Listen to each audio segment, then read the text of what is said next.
Hey, let me start my video. All right, here we are. Wow, there's all of us here. That's fantastic. I'm so happy to see you guys. Welcome to class, and I hope you had a chance to view past classes. Increase the brightness. The screen brightness actually matters at this time when it's generally dark, because then yeah, the backlight is better. All right, so yeah, so I want to try an entirely new format this quarter. That's why I'm quite excited about this, right? I just want to make sure that we're all on board. So basically, this way it'll be fresh, right? Every single time, every single quarter, it'll be fresh. It won't be the same old material. So I think what we'll do is, and I think this platform really suits itself very nicely for that. We'll just make it a group discussion, okay? So you guys are gonna basically drive the boat, and I'll be around. And then obviously, if there's certain issues that you guys are want me to chime in on, right? Just let me know, right? I'll just jump in and I'll start talking, right? Most of the time, the problem is you guys have to tell me to stop talking, right? So let's do it the other way now. So I don't have to talk at all. So I'll just hand it over to you. But maybe I'll introduce some topics that we want to talk about, right? Because sometimes you just come in and sometimes we don't know what to discuss that particular day. And then there's a lot of hesitation to get the conversation going. So I think I can help there. So this entire week one is no programming. Okay, so you don't have to code. And ideally, you shouldn't code this quarter. No, not this quarter. Oh my gosh, forget I said that. Okay, so you should be coding all the time this quarter, right? This first week, spare yourself the IDE. And what we can do is just play with data, right? And understand data. Because once we understand what it is, I think that's the biggest challenge, I think, right? And I see a lot of people out there trying to learn programming, trying to learn computer science, and immediately most of the people who want to get into computer science, want to get into software engineering, the first thing they think about is, yes, I want to develop this game, right? Or I want to do some data science, machine learning, AI, cloud. Oh, they think that's what I want to do. That's what computer science is, right? And I think the problem really is that they could potentially do all that. They could do that, but they're just trying to say, I want to get to the top of the hill, but I can see the top of the hill. Why don't I just take a big massive step and go there? But it's not physically possible, right? So they're unwilling to get to the top of the hill by taking the 3 steps or 4 steps. Maybe it's 3 or 4 steps, right? Maybe you're a giant. But because you can see the top of the hill, that was the problem, right? That is a problem, I think, right? Maybe it's a crazy hypothesis. Maybe we can test it sometime, right? So this crazy hypothesis is that I think the problem with current day learning of computer science, and compared to the time when the times early on, much early on, I don't want to say, who knows, right? Maybe the same thing has happened in multiple civilizations, right? So I think very early on, you don't have a glimpse of the top, right? So you can only see what's in front of you. And that is possible for you to, I can see that, I can move in that direction, keep moving and moving and moving. But I think as the bellwethers do this, and then they establish a path, and then they tell you, here's a summit, right? We've reached the summit. Well, not necessarily summit, right? Some high point, intermediate high point maybe, right? And say, this is where it is, right? And we've got there now. And then all the newbies out here might see the experts out there, and they think, well, they seem to be just swimming along just fine, because once you get good at something, it's really easy, right? Tell me something, right? I don't know if you've ever been to an artist studio or a potter, ceramics guy, right? And I'm pretty sure you would have encountered this situation, right? And then you go and watch this guy or this person, throwing on the wheel, and then she's just got this blob of clay and he just plops it on the wheel and this spins into shape, right? And a few moments later, and this beautiful pot, right? And she cuts it out, and it's saying, oh wow, this is so easy, right? So easy, I got to try that. And then you realize pretty quickly it is not very easy to get there. That what she did in a few seconds with absolutely no effort. Really, it is no effort for her, because a lot of this is just automated responses, muscle memory for her, right? She doesn't even remember. Her creativity is now, her intelligence is focused on the creative aspects now, not on the building aspects, right? That's all relegated to her subconscious. But then a beginner who looks at it might completely not see the years of work that have gone into relegating all the routine work to the subconscious, and they see the finished product and say, well, she's doing it so easily, and I'm a really brilliant person, so I should be able to do that too, right? And they try and do in 10 seconds what took a really, really brilliant person 10 years to get, right? So maybe you are more brilliant than that person, right? It doesn't mean you have to get it in 10 seconds. You could get it in 7 years, not 10 years. Okay. So, but then the achievements of the experts, the more experts you have, the more examples, positive examples you have that train our machine learning system, or in our heads, overtrain them, I think, or they have to train them or tune them to lull them into a sense of complacency and thinking that oh, there's so many people doing this so easily, right? So especially in the Bay Area. You look in the Bay Area, and there's all these big software companies, right? So someone who migrates into the Bay Area from elsewhere, and they've been in a completely different field, and they see all these people making billion millions of dollars, right? It's because if you've been a good programmer for a few years, it's very easy, right? So they make a lot of money, and they also apparently make all that money without putting in a great deal of effort, right? Because I've noticed that this is what really irks a lot of people, right? Because many times we see people and we say, that guy's like stinking rich, right? And then they and they say, well, that person slaves a lot at Wall Street, right? That person only sleeps like 1 hour a day, and maybe I'm not willing to do that. If I was willing to do that, I might make as much money. I don't know, right? So people can say these kinds of things. However, when it comes to software engineers, I've seen the same kind of conversation among parties, right? Where people say, that person doesn't seem to do any work at all, and they're making tons and tons of money. Right, so they're out here partying. They're out there, having a great time, right? And I hardly see that person working, and they pull in a big paycheck, right? And how is that possible? And so that should be possible. Right? So I say no work at all. So I can also do no work at all, right? I should be getting paid as much as that person. No, the problem is for them, it is no work at all, because all of that has been relegated to their subconscious, right? And that took several years. But a beginner does not see those several years. They only see the finished product. And so they see that, it's no work at all. I should be able to do no work at all and get paid as much money. Right? That is not the way it works. And that's why I think that I don't know how we got started.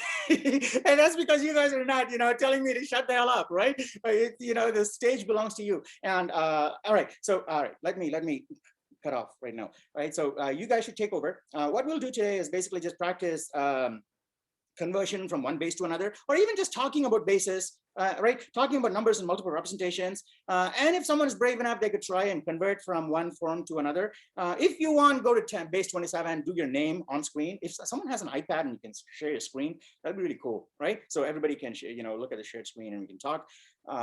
So you can do that, or you can do 2's complement, or trying negative numbers. You can say, hey, I've got this number 5. I want to find the -5, right? So 5 in binary is this much. Or even, what about binary? What is binary? What is your decimal? How to convert from binary to decimal? All those things. If you guys want to talk amongst each other, and then one person explains to another, and if both of you are stuck, you just raise your hand or say, call me out. I'll jump in and chime in on us. However, at any time, I would very much request the rest of you guys, okay, the people who are not talking, to be mindful of the time, right? Don't give anyone talking more than 5 minutes, okay? Just including me, right? So watch for 5 minutes, and people are typing into chat, okay? So just be mindful that I don't have your chat window here. Oh, I can open it up on my iPad. Yeah. All right, so yeah, don't do chat, okay? Just be verbal. And besides, I think chat doesn't get recorded. You know, everything else gets recorded, and chat will not be recorded on your YouTube video. So don't type in chat. So more than 5 minutes, just say, hey, can we talk about this, right? And then, you know, keep reeling people in, everybody who's not talking, right? So, and that way it'll also help the people who are talking to pace themselves properly. So when you have something to share, so something to answer someone else's question, give yourself only 5 minutes and see that, you know, I say, I've got an idea, I'm going to try and explain for 5 minutes. Can I try and condense into 5 minutes, right? And then do that, and that'll be really cool. Hey, thanks. Whose notepad is this?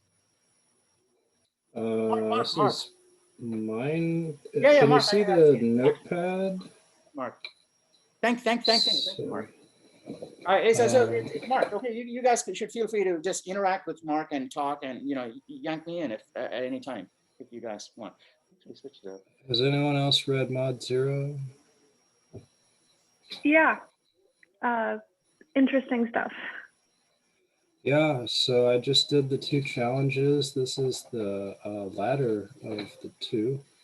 The prompt is that what is the quantity in decimal denoted by your first name if you think of your name as numbers in base 27? There are letters of the English language represent your base 27 digits. That is, the space being 0A1 all the way through Z26. My name's pretty easy. It's 4 letters. And so M being 13, A is 1, R is 18, K 11. When you add all that together, you get 205543. Converting to binary, I just divide by 2 a lot, and then read backwards, 11001, and so on. For hex, same thing, only with 16, and of course A is 10, and 16 is F. So unfortunately, I didn't luck out. I can't really pronounce this very easily. It's 322E7, and then octal you just divide by 8. So in total, you get these 4 numbers. Mark, so I see. So you just went through your name converted into all of these bases. Yeah, I thought that's what the prompt was for, cool, basically. Cool. Yeah, thank you for that. Well, you know, should I stop sharing now? People should also feel free to ask if you have more fundamental questions also, right? Because this is talking about number conversion, but maybe you have a question to do with, you know, what is binary? You know, how is information related to binary? I think you should just feel free to ask anything, and then ask about how do you represent numbers at all in binary, right? How do you count in binary if you only had 2 fingers? All right, well, actually, 2 fingers, right? And those things, you know, have all kinds of conversations, so that more, you know, lends more. What shall I say? Motivation to what we're trying to do, right? Because, you know, if it's just numbers, I think we'll start getting bored after a while. But if you can relate it to real life all the time, because every one of these things, everything we do is related to our real life, right? And I'll point out examples, because otherwise it gets boring. Anything that's not related to life is, you know, it just happens, all right? So this is like tree falls in a forest. Yeah, well, you know, what the hell? So I think we'll keep relating it to life and say, you know, this is a problem, and so on. So if you have fundamental questions, feel free to ask, okay? I think I'm overshooting my 5-minute mark here. So yeah. Thank you so much, Mark. That's fantastic. You know what you should do, Mark, is also share that on the Reddit if you can. Maybe someone will come up with a pronounceable variant of your name in hexadecimal that you haven't thought about. Okay, all right. So we'll see. Okay, we've had a few really fun names in the past. You know, I mean, really cool ones. I don't know. I think is there a flare for this on the Reddit? I don't know if there's a flare, because we have flares for all the quests, but we don't have a flare for the name conversion. Maybe we can create one, right? Because we've had a couple of really fun names. We'll see.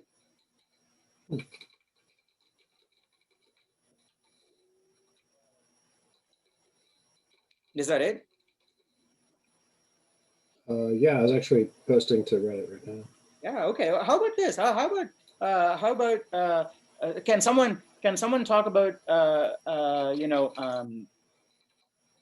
binary counting in binary? How you count in binary? If you only had 2 digits, can someone share your screen and say this is the first binary digit, the second binary digit, and so on the side you can also say this is the first decimal digit, right? 0, 1, 2, 3, all the way up to 9, and that's if you had 9 symbols, right, or 10 symbols, 0 to 9. On the side you can also do, if I didn't have all these 9 symbols, I only had 2 symbols, 0 and 1. This is how I do my counting, right? So can someone do that on screen? Then we can start chiming in from that. That is the very basic building block. Yeah, that's where I was going before, and I think I cut myself short in the previous 5 minutes chunk that I got. Right, if you know the basics, and then you'll find that you'll be a far better program. You'll actually know, right, what you're doing, and that's right. You can't learn the advanced stuff without learning some of what it's made of, right? What it's made of. I think that's what it is. The data representation class is this week is so important, and I'm surprised it's not actually formally worked into the syllabus, right? So it's not syllabus into the CID. Maybe it is. I don't know. I got to look that up. But it is so vital to the whole of computer science. If you know data representation, that really is the bread and butter of computer science, right? And then everything else will just fall into place. But because if you don't know data representation, then rather than fall into place, you have to arrange things into place, right? So you have to take someone's word for it and believe, right? But if once you have a feel, like Neo in the Matrix, right? Once you have a feel for the data, you're like filaments into the matrix, so you can feel it, right? And then you know what's going on, right? What's changing where, and then you know why it's changing. And then you have a motivation, right? Once you have a motivation, then it has a meaning for you, and then you'll start pursuing it in more detail. Otherwise, you can study some algorithms for years, right? Even, right? It'll work. If you feed it some data, that's the output I'll get. You can be reliable. You can have a high degree of faith in the algorithm. But in order to know that it actually works, you actually approach it from the other side. And very few people do that, right? So, and that's why I think the fundamentals class really prepares you to be a really good software engineer, right? Not just someone who assembles pieces together to get something going and getting a paycheck, right? So that is just a resource engineer. So, all right. So, Professor, yeah, sure. So I'm a total newbie, but I understand a lot of people in the class have programming experience and C++ experience. And so I was telling my partner that I was learning about, the two's complement and binary, hex, octal. And I was asking if when he earned his degree, did he have to do the same thing? And he said that he did. He had to learn all of this. And so I was wondering, and he was explaining to me a bit about C++ and how it can be much faster than Java because of the garbage collection aspect, and how information, we want to signal where information is stored in C++. So I was wondering if maybe you could explain to me sort of fundamentally, in relation to C++, why it is important that we know this. Maybe there's a general reason. Sorry. I missed the last sentence you said. Why after? Yeah. So from my understanding, C++ is a sort of more sophisticated language where like these calculations might be done sort of underneath the surface. Is that correct? Okay. No. No. That's not correct. C++ is just another language, right? This is just like, so the difference between Java and C++ really. And Java again is another language. The benefit, the greatest thing that Java brought to the table that didn't exist before was that you can write your program once and it will run on it's the same program will run on any architecture, whether it's a phone, whether it's a PC running, Windows or Mac, same program runs everywhere, because they said, what we'll do is we'll write a special program called a Java program understander.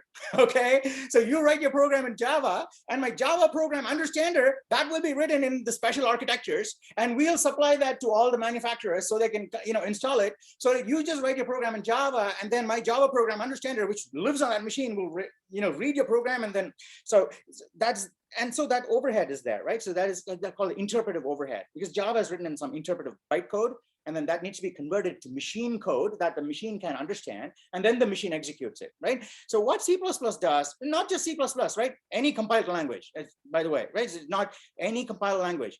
What they do is take your program. You can do this for Java too, right? Technically, you can do that for Java. I mean, I write a program in Java, and I can say, I don't want to go to intermediate code. Just give me the code for this Android machine, right? Or just give me the code for my Mac, right?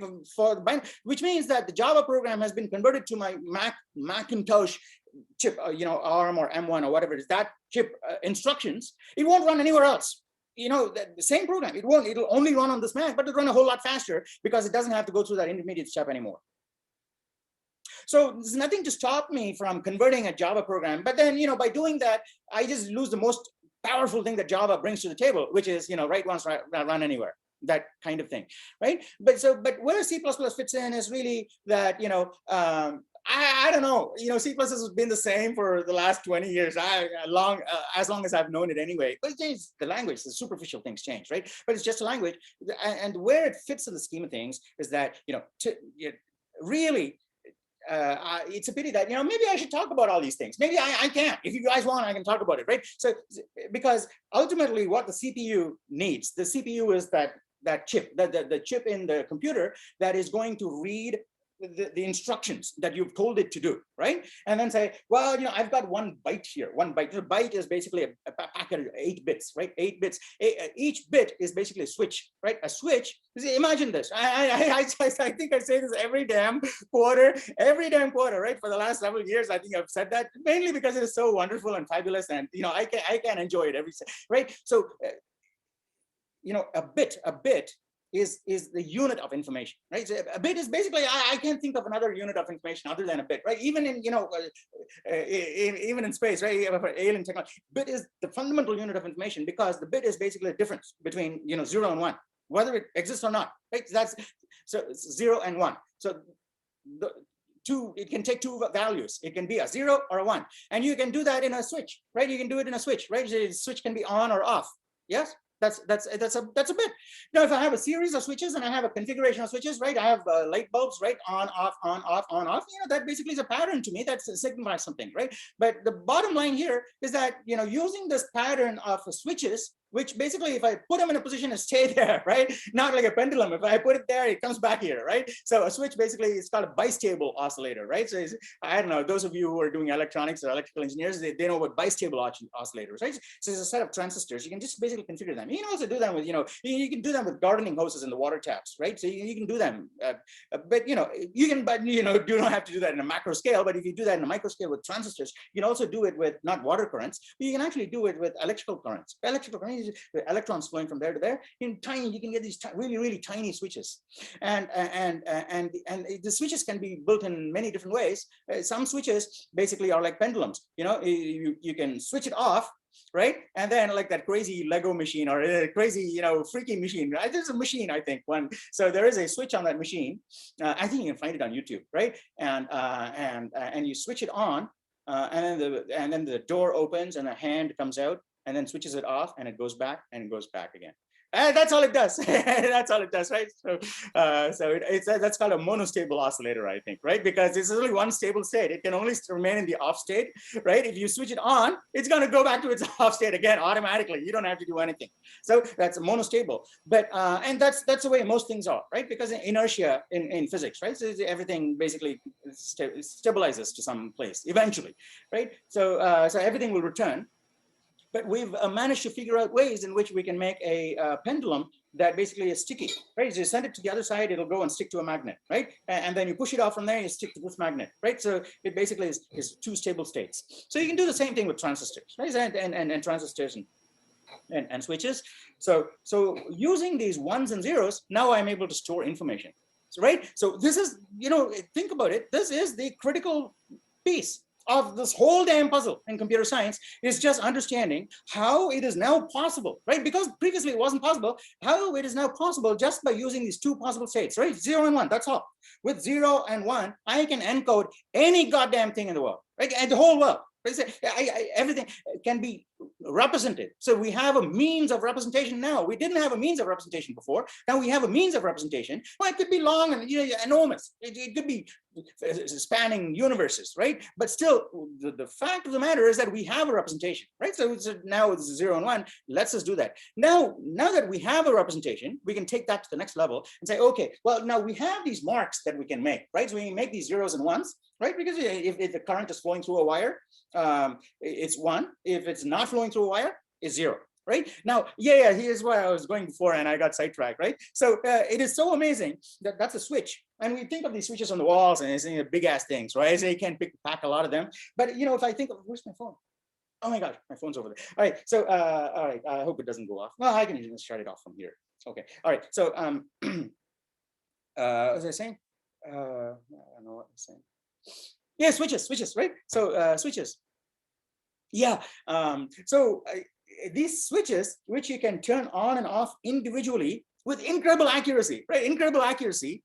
You can have up to, I don't know, a trillion of those switches on your phone, right? On your phone, you can have 1 trillion switches right now, today, right? So a trillion switches. And even better than that is you can pick up that phone, just casually pick up a trillion switches from your desktop, a trillion switches in your hand.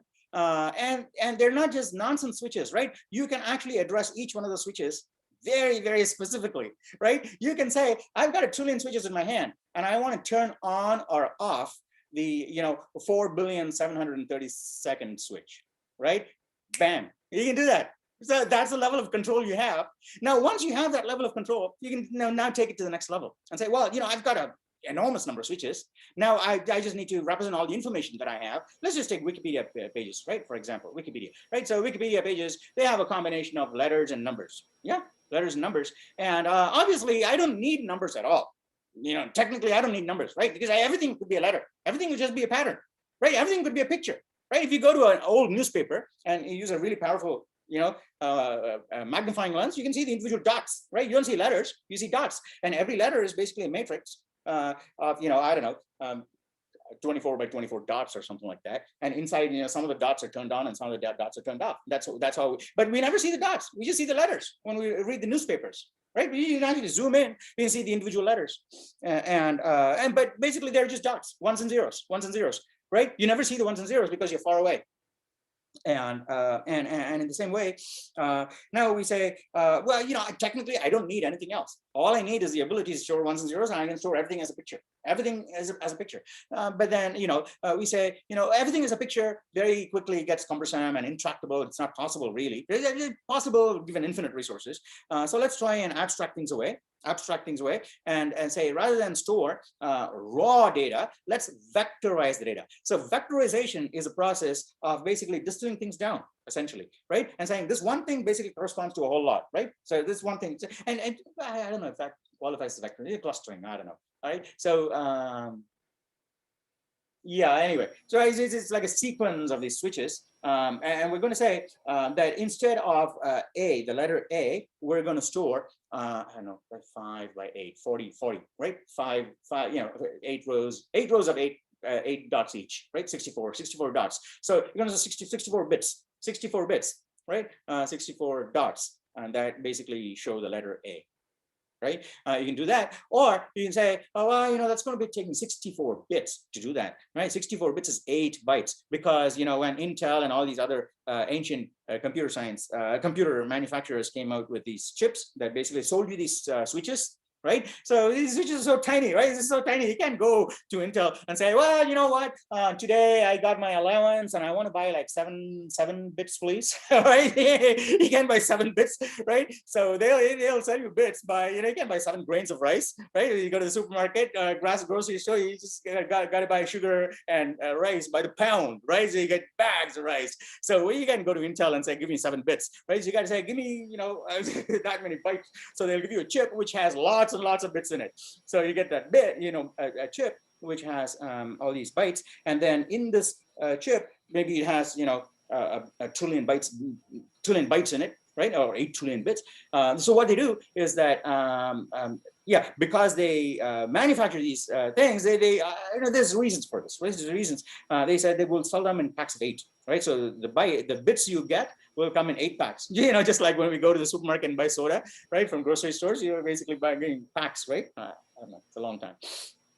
Right. So yeah. Right. So, The packaging of the bytes or the bits into like the 8 and so it's from my understanding that there's like the nibble, which is 4 bits, and then is it for octal and hex? There's more, there's more information. It just don't at all focus on these terms like bytes and nibbles and and right.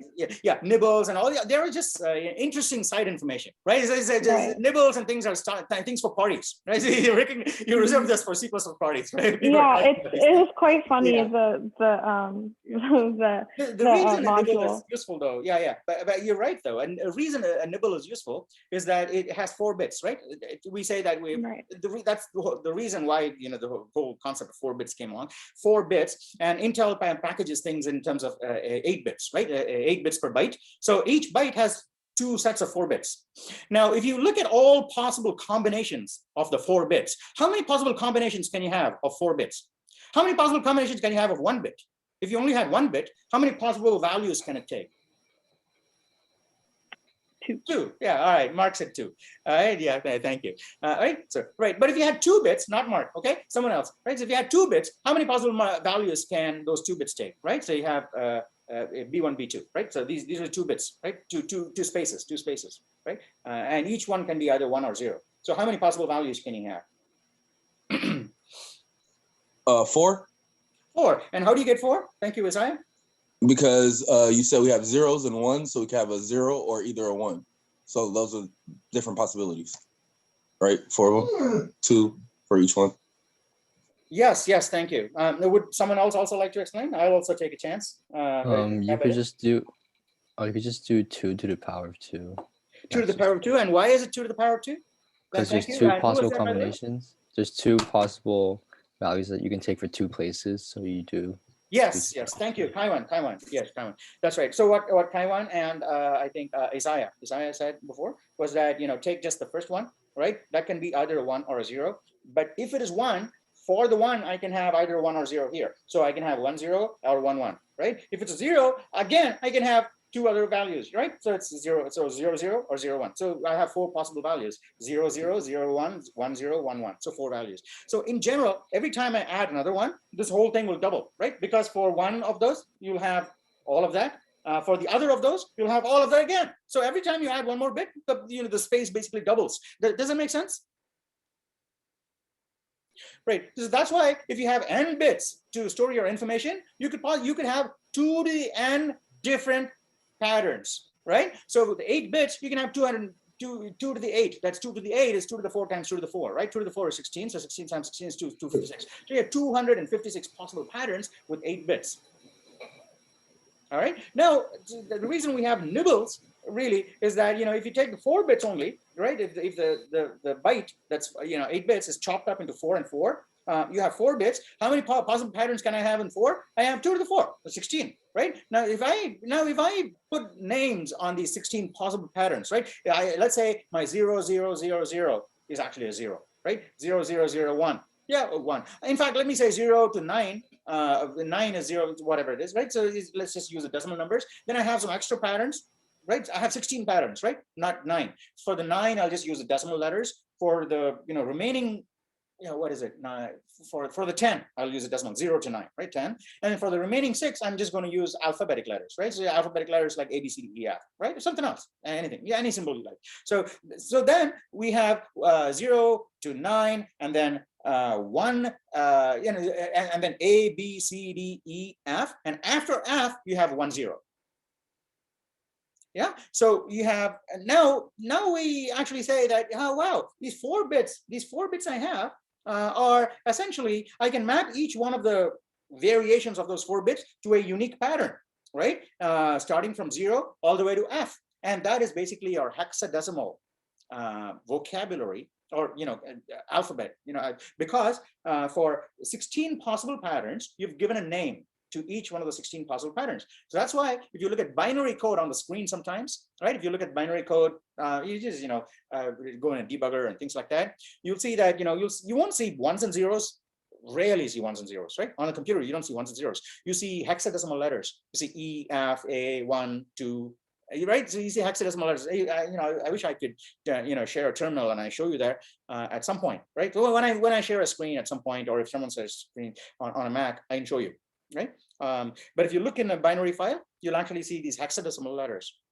And the hexadecimal letters basically say that, there's a whole bunch of bits, and I'll take them 8 bits at a time. And then those 8 bits, I'll cut them into 4, 4, right? And each 4, I'll give you a hexadecimal letter, right? And then if you want to know what the actual value of the byte is, you take the hexadecimal letters, convert them into corresponding binary, right? And then, for the F, you get 1, 1, 1, 1, 1, 1. Is that right? So, and then, you get a 3, 0, 0, 1, 1, right? You just translate each one of those hexadecimal letters into binaries, and then you basically got your binary, right? So you have a way to represent letters now, right? Rather than represent bitmaps, you represent letters. Now, there's one more step you can go from there and say, well, if I take a number like, 145, right? So I can represent as 3 letters, right? The letter 1, the letter 4, the letter 5, 3 bytes, right? So that's one way of doing it. But many times in computers, right, in computational problems, we say we don't want the visual representation, really. We want the numeric, quantifiable representation, so that I can take that quantity and I add 1 to it. Right, add or add 2 of those. Right, that's a whole lot easier if I do it with numbers than if I do it with shapes that are scribbled. Right, so if I have the letter equivalents of 1, 4, and 5, much harder than if I was given the numeric equivalent of 145 written in some base. Right, in binary I get this is binary 145. This is binary 12. Now add the 2 together and give me the binary value of 157. Right, which is a sum. And you can actually do that in binary if it was given to you as numeric values, right? So and here's a problem that one of you could possibly take the screen and work out. It's 145 plus 12 in binary. How would you do that? So what we do is basically it's exactly the same as in decimal, right? So in fact, if someone takes a screen with an iPad, I can guide you through this, right? So you take 145. Right, convert it to binary and get the binary representation of 140. Let's take an easier number, right? Let's take 15. Yeah, 15. Let's do 15 plus 12, 27. All right. So take the 15, convert it to binary, right? 1, 1, 1, 1. Okay. And 12. And 12 is going to be what? 12 is going to be 8 plus 4. It's going to be 0, 1, 0, 1. I don't know. I'm just talking about these things. I don't know if it's basically not making any sense to you guys. And also, I have this other habit that basically sometimes I just when I'm talking about these vectors and things like that, rather than pull up an IDE and or do it on the whiteboard, I basically use my hands and talk anytime because I have the idea in my mind. I can see these nodes and circles and things like that, but you don't, right? Because your mind is looking at it from the other side. So you got to tell me if it doesn't make sense or it doesn't click with the image you're building in your head. You got to tell me, right? Because if we start off on the wrong foot, then I could be describing one story and you could be seeing another story completely, right? And then in the end, they don't match up, and they, you have a complete misunderstanding of, what the particular structure does or things like that. So you should let me know, right? And I can, it just takes an extra 2 minutes to get the iPad and get the, whiteboard going. But I try to avoid that if possible. All right. So what is that? Yeah, 15 plus 12. Yeah, is that Mark again? Yeah. All right. Okay, Mark. Hey, by the way, look, Mark is you're giving Mark all the opportunity, right? And he's and obviously he will take it up, right? And he can do that. He's got a notepad open, and he'll be glad to be the backup, right? Hey, Mark, you should be the backup, right? Even all the lectures going forward. I hope you will basically stick around. And if nobody volunteers, you should also volunteer, right? So you should pick it up. I hope. Right? Yeah, no problem. But I think what you should do is take the opportunity, like Mark, right? So it doesn't have to be, if you have an iPad, just do it on a whiteboard with your pencil, right? So or just like Mark, or use a bigger font, right? So actually, you know what? I should use my $1 glasses again to see if it works this time with this font, right? I got this at the end of last quarter, went to the dollar store, and they had these glasses, and I thought these would never work, but surprisingly, they were amazing. So So for what Mark is doing on the screen, basically, wow. when doing like arithmetic in binary, I think he's illustrating that it's essentially, and like what was in the modules, it's essentially how we carry the remainders over in regular, long addition if we were to add a bunch of things by hand. Exactly. And yeah. That's that. So, and that is what Mark is doing to convert from decimal to binary. Now, it should also be possible to convert from binary to decimal, right? So in order to do that, let's do this first. If Mark or someone could basically write down the first in a vertical row, 1, 2, 3, 4, 0 to 9, 0 to 9 in a vertical row. And on the right-hand side, without looking at the left-hand side, basically write the same numbers out in binary and see how it goes, right? Just get a feel for the pattern. What are we doing to these numbers to get these things here, right? So type in 1, 2, 3, and all the way up to 9, 1 on each line, right at the bottom, right at the bottom of the screen.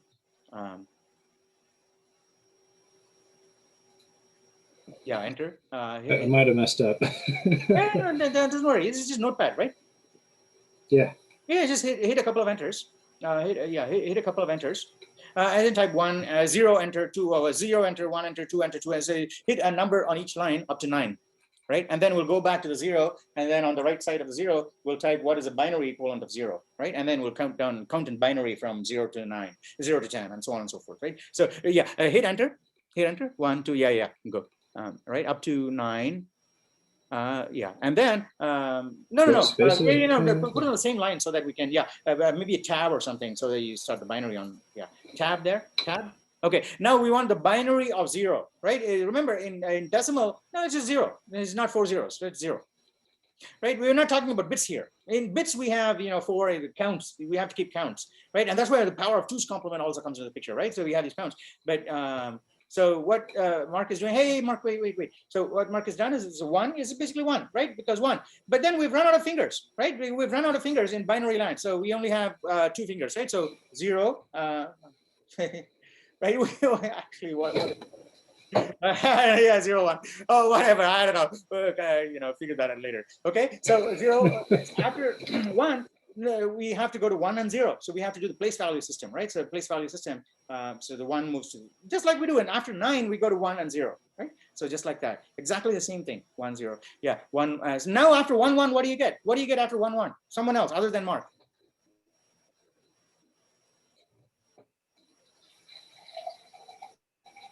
Come on, guys. Someone other than Mark. Isaiah. Is it 1, 0, 0?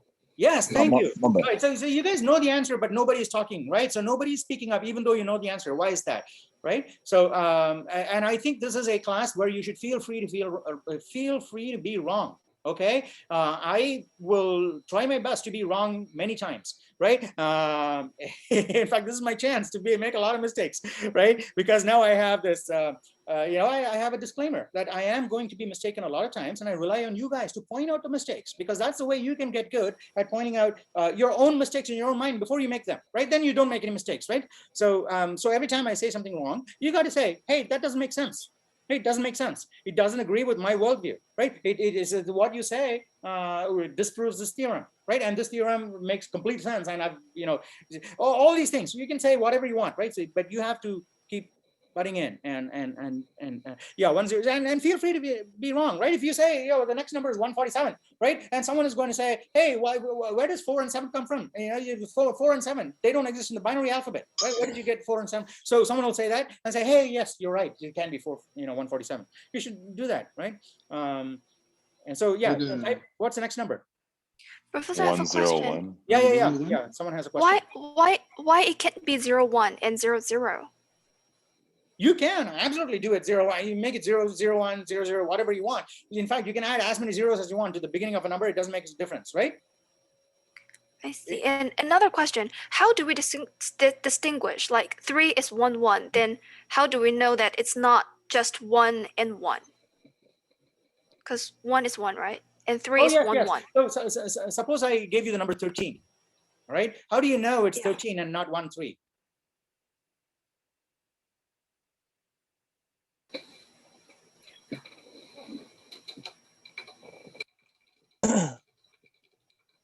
asked the question? Who asked the question? Was that you, Chanli?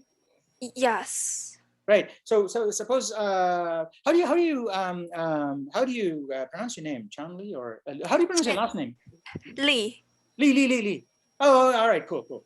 Not Lai, Lee. Oh, you can call your daughter Love, right? And then you can go to a party and say, I'm lovely, right? Right. So, all right. Okay, cool. So yeah, so if I told you 13, would you say it's 1, 3 or 13? 13. 13, right? So why would you say 13 and not 1, 3? Yeah. All right. So it's exactly the same reason. So anytime, and that's a very good question, Chanli. So I think it's good to ask that question. Chanyi, right? Chanyi. Yeah. Yes. Chanyi. And it's very good to ask that question because many times, right, in binary, we will come up with questions in binary that tell us, hey, why do we do this? What doesn't make sense, right? And in such situations, you should always project that situation back into something that you already know. So many times in computer science also, in higher level computer science also, sometimes people encounter problems and that are completely foreign to them and they completely ignore it. Right? But if you project it back to something that you already know, you'll see that it's exactly the same. This is different language, it's just a different language, right? So it's like a poem written in one language, translated to another language, so just as beautiful, or so whatever it is, right? So it's the same matter, same content, right? So it's the same theory in different languages. And it doesn't, and people look at the other language and then confuse the difficulty of learning that new language with the difficulty of the theorem, which is being expressed in that language. Whereas the theorem is exactly the same level of difficulty, whether it's expressed in Chinese or English. It's exactly the same theorem, right? But if you say that, oh, wow, that theorem is fantastic, but in order to learn the theorem, I need to learn Chinese first, right? Then it gets hard. And I think that's what happens in binary, in computer science too, right? In many algorithms, very sophisticated algorithms happening with a particular kind of framework, right, is very hard to understand.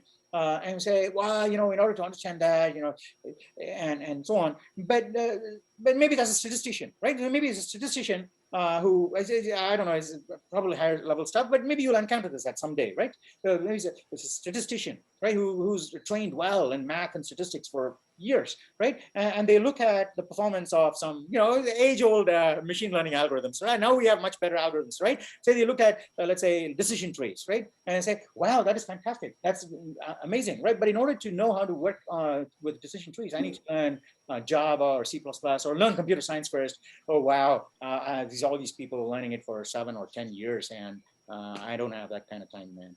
But it's lovely, it's fantastic. If I knew how to do that, right? But really, the truth of the matter is that they don't need to know computer science in order to learn how to use decision trees, because as statisticians, right, as one who has mastered statistics in that that area, right, they already know about decision trees. This is entropy training, right? They've done that in statistics 100, 50 years before it came into computer science. Right, but because it's been there, you look at it from the other side, we think, oh wow, there's a great deal of complexity there. So when binary you say, right, how do we know? How do I know it's not 2 1s?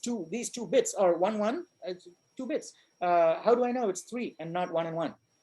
And then so situations like this. In this case, it's simple, right? But you will encounter very similar. That the reason why we're going into this in such great detail is because you will encounter very similar situations when you're doing 2's complement notation, right? Binary addition, binary, all these other things in binary. You'll encounter the exact same situation. And you can map it back to decimal, because decimal is something that you have been trained. We've all been trained with, right? So since we were kindergartners, right? So we know how to, in fact, if you think about how we add 2 numbers in decimal, it's not a straightforward process, right? So think about it, right? It's the way we're taught algorithms, numbers in school, in elementary school today. When my daughter went to school, when I went to school, right? So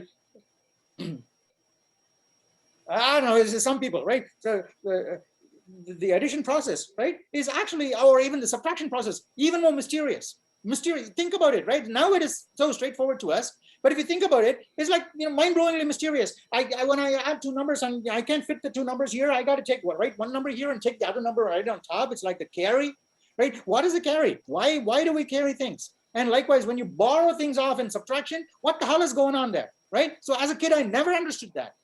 And then it was not until a very, very long time later, right, after years and years of playing with numbers, that you actually understand, right, why we do the borrow and the carry and subtraction and all these things. That needs to sink in, right? It's just like that in computer science. It's not possible, right? There's all these books out there, all these people and boot camps and all these people out there saying, I can teach you computer science, I can teach you programming in 21 days, 90 days, 3 months, 10 months, okay? You can take it from me, right? And tell me, come back to me if you're a programmer, if you're a professional programmer, come back to me in 10 years time and tell me if I was wrong, right? You cannot be a good programmer in that much time, unless you actually are a genius and you've built that you've been thinking about programming or thinking about the programming way of thinking, doing things for a long time in your life, even though you've not been explicitly programming, you've been thinking about that, because it is a way of thinking about things that takes it is a skill that needs to be built, and it is not easy to, it needs to grow. It needs to grow from the inside, right? It's like, a seed you plant, you keep watering it, but you don't see any evidence of growth. Right? It's germinating underground, but you don't see any evidence of growth. But you don't say, well, I've been watering the seed for 10 days and it's not growing, I'm going to stop. And maybe it's just about to, it's like that Far Side cartoon comic, right? So it's diamond miners. They've gone into a cave and they've, they've taken the cave apart, basically, like in a million locations. They've dug holes. Professor? Everywhere is rock, right? Can I ask a No question? diamonds. Professor? Yeah. So what is the answer to the question? I was you going don't to mind say me asking? right now, Like, I think I've done the question incorrectly, and I was just Oh. hoping someone could help walk me through where I Yeah, went sure. wrong. I'm sorry. Yeah, I'm sorry. Okay, let's Because see. I think I don't mean to that interrupt. this conversion is correct, since this is 1 below 16. Yeah, 15 is this 1111. one- That's correct. And what are you doing here? What's after that? This is the conversion for 12 to binary. And, Yes, 8 plus 4. Yes, that's correct. Yeah, that's correct. And I'm 15 plus 12, sure that- 27. Yeah. Yeah, all right. Yeah, okay, all right. So 1, 1, 0, carry 1. All right. Yeah, that's fine. So you have 27. So I think 1 plus 2, that's 3. 3 plus 8 is 11. 11 plus 16 is 27. Yes? Are you not getting 27? So you got, oh yeah, oh I see, you're starting from this side. Oh, but it's actually a palindrome. Your number, it's funny is that your number, either if you read it from this side or that side. I'm wrong. Yeah, but if you read it from the right, you say 1, that's your 2 to the 0. So 1 times 2 to the 0, you've got that, right? 1 times 2 to the 1 plus 0 times 2 to the 3, that's the 0 8s, right? 1 times 1, 2, 1, 2. Oh, you're missing 2 to the 2. You're missing 2 to the 2. that's Yeah. Okay. I can't freaking count to save my life. No, That's what's yeah. going on. Hey, I told you the font size. With my glasses, I can read the. Yeah. But yeah. It says 27. Okay. Does that make sense? Yeah. I don't know who asked the question, but does that make sense? No. All right. So So was how do we know if what I think was it Kyanli, she was saying, how do we know that it's a 13 or a 1 and a 3 versus a 13?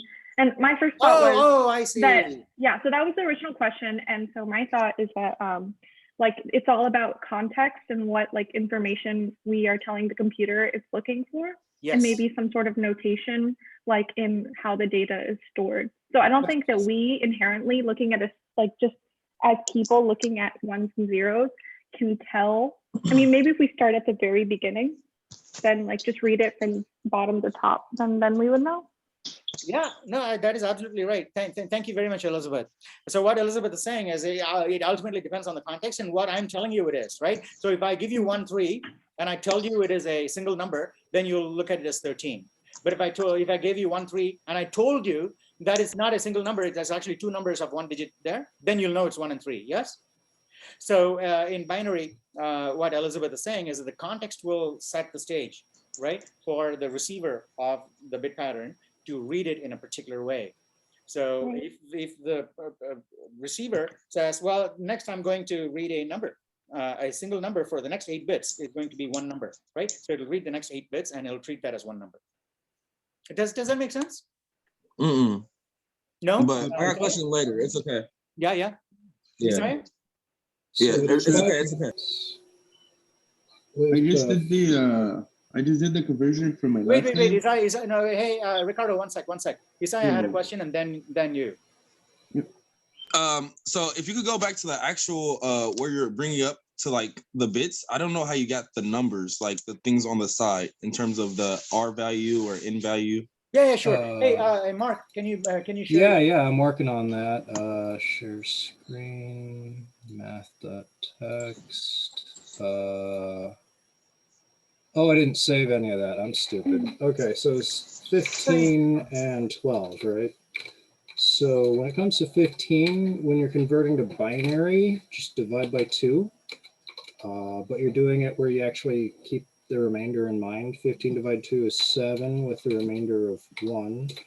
Then you take so you're that putting number. in binary form.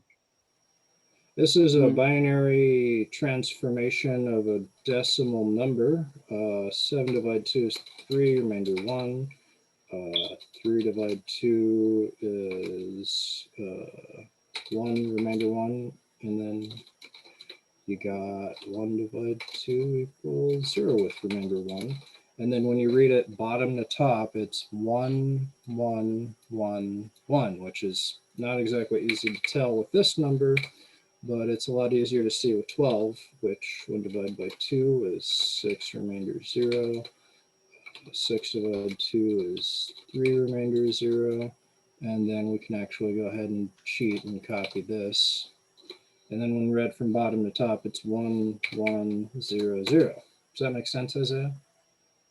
1, 1, 0, 0. So you're only writing the remainders in terms of the binary. So yeah, and this will actually be true. Say I was converting 15 to hex. 15 divides 16. Your remainder, you're actually dealing with the 0 remainder 15, which is kind of silly until you think about it and you realize, yes, well, 10 is A, 11 is B, and then 15 is F. The fuck? Well, this is for hex. So Okay. This Really appreciate that. is Do you binary. just swear? Thank you. Yeah. I'm still a little confused, but you're making a lot more sense right now. Okay. Yeah. So I honestly appreciate you, Mark. Truly. I'm just trying to help out. Now you are, Yeah, bro. so- Like, I don't know. I didn't know this what is, this was, but now it makes a lot of sense. And like, I could do this now, by the way you explained and it. then the third one is oct, which would be 15 divided by 8, which is not something I do so quickly because it's like what's 1 15 remainder minus 7. 8? Oh, so these are the different forms of the pattern. So one is like, Yeah. so what's oct and hex? Let me just ask that. right. So Okay. octal is base 8 and hex is base 16. Oh, in terms of the bytes. No, Yeah, so here, yeah. so Well, Yeah, can I'm I slow. chime in? I'm clearly slow. Okay, thank you. No, can I chime in? Oh, yes? I want to stress that we shouldn't get too hung up on the algorithm, right? So what this does is basically take a decimal number and here's a procedure you can apply to that number to convert that into your binary number, right? Keep dividing, take the remainders and so on and so forth. And somehow by magic, we get that. So then if we get hung up on the algorithm that says, here's this black box machine, you throw the decimal number here and you get the binary number out there, then we get hung up on that black box, right? So forget about the black box. What are we trying to do there?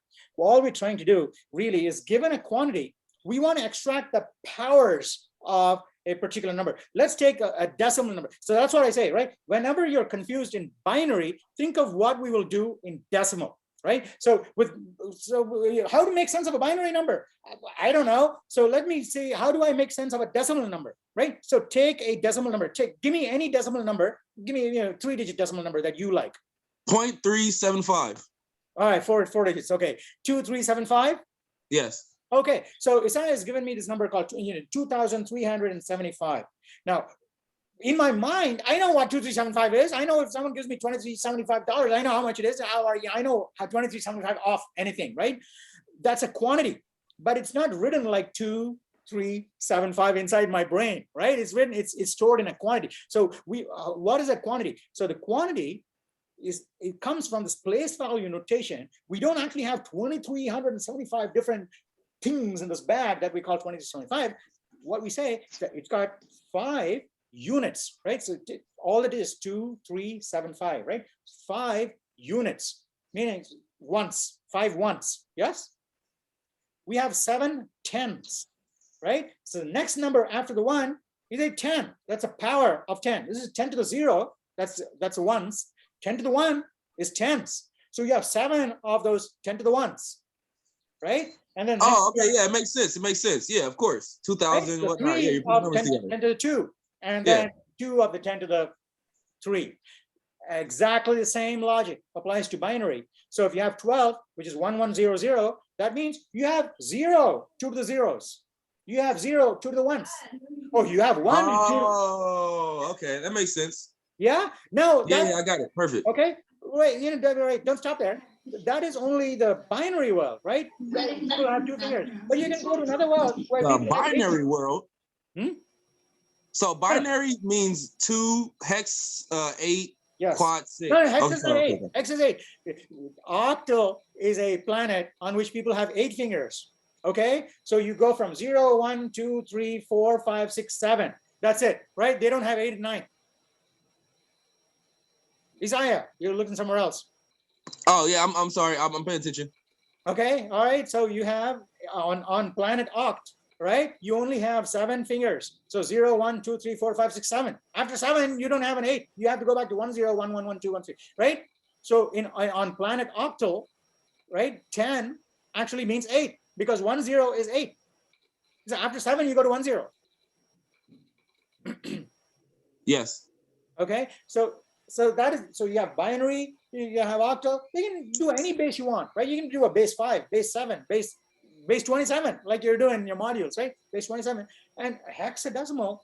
People have 8 fingers on each hand, right? So they have 16 fingers. So you have 0, 1, 2, 3, 4, 5, 6, 7, 8, 9, 10, 11, 12, and 9 A, B, C, D, E, F, right? So they have 16 fingers. So in order to go from 0 to 1, 0, you need to go 16 places, right? 0, 1, 2, 3, 4, 5, 6, 7, 8, 9, and then A, B, C, D, E, F, and then you go to 1, 0. Does that all make sense? So Yes. now you know how to convert from binary to the corresponding quantity by taking powers and adding them up. Right? These has 1, 2 to the 0, or 1, 2 to the 7, and so on and so forth, right? You can add them up and you get the quantity.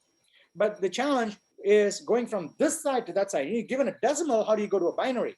So in order to do that, what you want to do is you got this decimal quantity. Let's take out the biggest power of 2, right? What's left, right? Take out another bigger power of 2. You keep on taking out powers of 2, the biggest powers of 2 you can, until you're left with only 1, right? That is already a binary number because 1 is 1 or 0.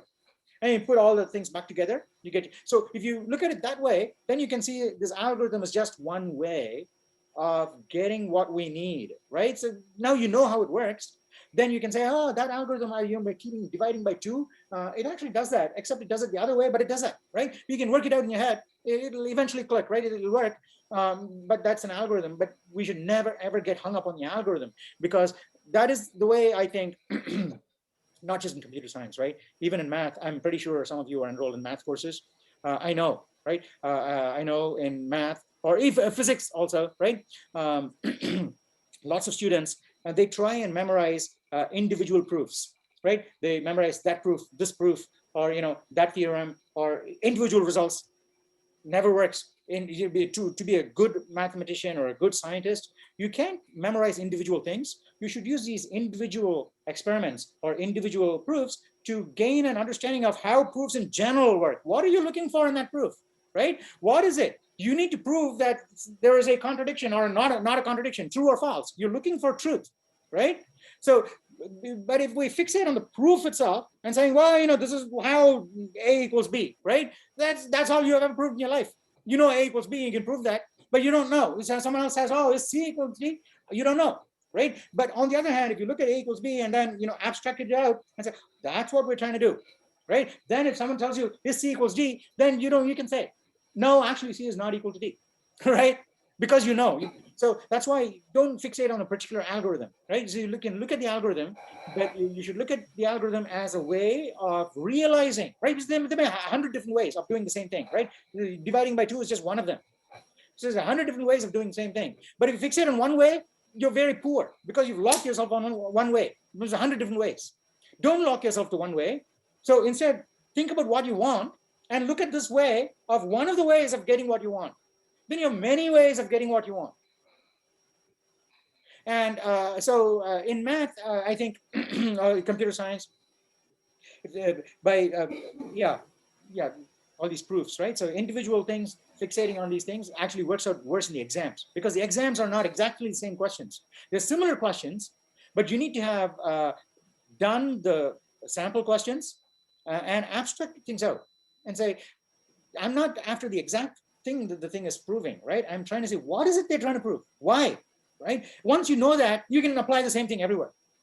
And I think that's the same concept you should apply to computer science. And the problem I found, not so much maybe in 2C, right, is many students may, in a previous way of teaching 2C, not anymore, I hope, right? Just fixated on the algorithms. I say, I need to master max flow. I need to master, Kruskal algorithm, right? Or Dijkstra. So they know these specific algorithms, but what's the use? You're never ever going to use very specifically Dijkstra's algorithm. Even if you go to Google and work for Google Maps, you're not going to exactly Dijkstra's algorithm. No, right? What they're looking for is that you looked at Dijkstra's algorithm, you looked at different kinds of algorithms, and then you don't have to know specifically how the particular algorithm works in that particular setting, but you need to have thought about it enough to know what they're going after, right? So, or trying to figure out the general approach with which to attack that problem. Okay? So, and then you don't need to know the details. So once you forget the details and don't attach yourself to inconsequential shit, right? So all these trivia which detract from learning the real value, right? And so the algorithms in that way are only means to the end, I think. So that's why I was really scared. And I was trying to butt in when Isaiah was trying to say, oh, you got to divide by 2, and oh, we got to go in reverse in the remainder. I was alarmed to hear that. Well, because that is exactly the thing that I don't want to hear anyone say. And that's what the previous way of teaching things, many people used to do that, right? So, and I want to take people away from that. That don't remember the method. Don't remember, even if you're teaching addition, right? And I think that was actually one of the movements when my daughter was in elementary school. I think it was. So keep it abstract. Is that what you're saying? Yeah, you have to abstract things out. Even arithmetic, when you do carry and borrow, you got to know why you're doing the carry and borrow, right? So yeah, and I think the last 10 years, the movement in elementary schools too. This is a new kind of teaching mathematics. Is not these algorithms saying you got to borrow and carry. These children don't learn much from it. They do, but they got to learn it on their own eventually, right? Better to learn the concept. Why? And they'll come up with the way of, in order to do this multiplication, I need to take something from the bigger number, right? So I'll create something called a carry, or I'll create something called a borrow. So they'll come up with these concepts themselves, right? Rather than tell them you got to do the carry, then it just becomes a procedure and it's invisible and they don't even think about it. They just follow it blindly, right? So you don't want to be blind followers. You want to be, sightful leaders. So, sorry, yeah, go ahead. So it sounded like. I had a question. All right, I actually kind of have a quick question for you. So I see that you keep trying to do this like mathematical problem, like the you're trying to add the binary numbers, correct? So the 1111 plus 1100. Yeah. That's gonna equal 11011. Yes. How did you get that result? Like what? How? Like maybe I'm not like Right. Let's adding do these a two couple numbers of decimal together, numbers. but Do a couple of decimal numbers, Mark. Can you just do a couple of really? because I realized that the that's 1111 plus 1100 is like 15 plus 12, right, or something like that. Yeah, do something which you really have to do a carry. Yeah, do 475, 495, Sorry, 495. what are the numbers I should be doing? The second number should be 495. Yeah, first number, whatever. 495. Yeah, space 495. Yeah, 0495. So Oh, the you want to add reason those this in. comes up is, well, I mean, you go to the last Hey, digit Eddie, here. Eddie, how do you call? What is your name? Edward or Eddie? You can call me Eddie. Okay, Eddie. That's So fine. you're gonna walk. Mark through the numbers. Okay. So Okay. do it exactly. Do the decimal, right? So you say we're gonna go to the right, take those two numbers, add, and what happens and so on. You're gonna walk Mark through the whole thing. Okay, sounds good. So yeah, just there. That's simple addition. So 9, right? Yep. And then on top of there is the 12. Carry the 1. So you just 2. I'm just gonna throw this in the calculator real quick. No, don't do the calculator. No. Okay. Okay. Okay. All right. 9 plus 3. 12. What do you do? So we put So you would put a 2. and then what do we do with the 1? We put one You here, just right? throw it on top. Yeah. So then that would give us 7. Hey, And that's then- really cool. Total coincidence. Total coincidence. I didn't even expect that. 1729. 1729 is a special number, right? It is Ramanujan's number. The smallest number that can be expressed is the sum of two cubes in two different ways. I was not aware of that. But Yeah, thank it's you. incredible, isn't it? Yeah. In fact, this is a very interesting story about this because Ramanujan was in the hospital, and Hardy, my mathematician from Cambridge, he wanted to visit him. He went there. He said, "Watch a taxi." I came in a taxi. The number was very boring. It was 1729. And then he was in his deathbed. Well, not deathbed. He was in the hospital bed. He said, "Oh, it's not a boring number. It's an interesting number. 1729 is the smallest number." But it doesn't even relate, or it kind of correlates. It doesn't really correlate. What do you mean? Oh, the So, number just yeah, popped up. now he's doing the two binary numbers exactly the same way. Exactly the So same. this one is a little more interesting because in binary, what is 1 plus 1? 1, 0. Yes. 1 plus 1 is 2, isn't it? Yeah, so There's three numbers. If in binary, I have 0, 0, 0, 1, 1, 0. That's 0, 1, 2. sorry, the one that I actually wanted to demonstrate was what happens when you've already got ones there, right? So we know that 1 and 1 is 1, 0, but in order to carry the 1, what we do is we put the 1 up here, and then it's actually 1 plus 1 plus 1. Right? Yeah, absolutely. Yes. 1 plus 1 plus 1. That's 1, 1, isn't it? Because 1 plus 1 plus 1 is 1, 1, 0, 1, 1. Because 3 is 1, 1. Yeah.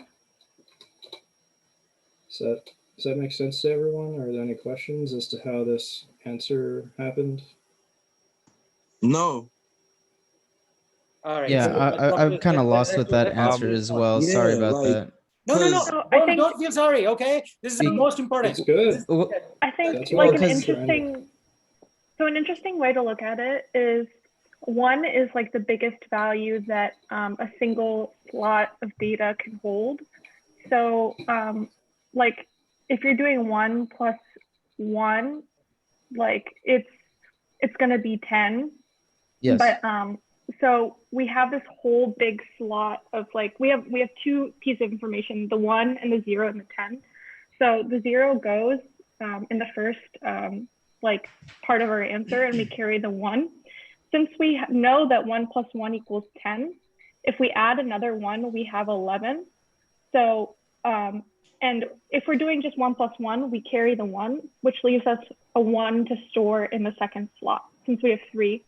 And so now, yeah, and then we carry the final 1 to the end. And so it's kind of like it's a little bit different to think about, and I was kind of like weirded out by it, but it's based on just the idea that we of like arithmetic that we learned when we were like kids, but just a little twisted in a way. No, okay, that kind of makes sense now.